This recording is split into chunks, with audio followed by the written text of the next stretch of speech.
Unpar sekarang udah masuk gelombang 4 dan banyak orang baru sadar sekarang. Pertanyaannya, masih bisa lolos nggak ya? Atau sebenarnya udah terlambat? Jadi ada update terbaru, yaitu Unpar di tahun 2026 ini sudah masuk gelombang 4 nih. Jadi ada beberapa jalur yang masih dibuka. Yang pertama adalah jalur raport dan mitra. Itu sampai 29 Mei 2026. Lalu SM2 itu sampai 25 April 2026. Lalu ada satu lagi jalur SNBP namanya, dan itu sampai 30 April. Aku akan tampilin juga gimana timeline persis, kalian bisa cek juga langsung di Instagramnya Unpar. Semakin masuk gelombang akhir, peluang masuk itu biasanya makin kecil.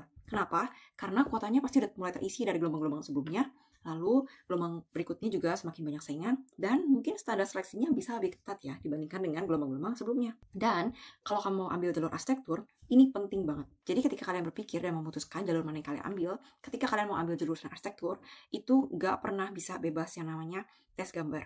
Jadi ada beberapa jalur yang kalian bisa coba ambil dengan cara masukin nilai rapot kalian misalnya, atau prestasi kalian dan sebagainya, tapi tetap kalian harus ngikutin tes gambar. Itu yang paling penting. Untuk jurusan lain mungkin agak sedikit berbeda. Kalau kamu sekarang masih di posisi belum daftar, ini yang harus kamu lakukan.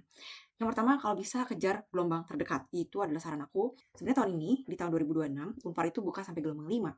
Tapi semakin gelombangnya belakangan, yaitu gelombang 4 dan gelombang 5, itu pasti persaingannya makin ketat. Yang kedua, jangan lupa, ini harus penting banget, terutama untuk calon mahasiswa arsitektur, yaitu fokus latihan tes gambar. Jangan tunggu sampai gelombang terakhir. Sekarang pertanyaan yang tadi aku ajuin pertama kali, masihkah bisa lolos? Bisa.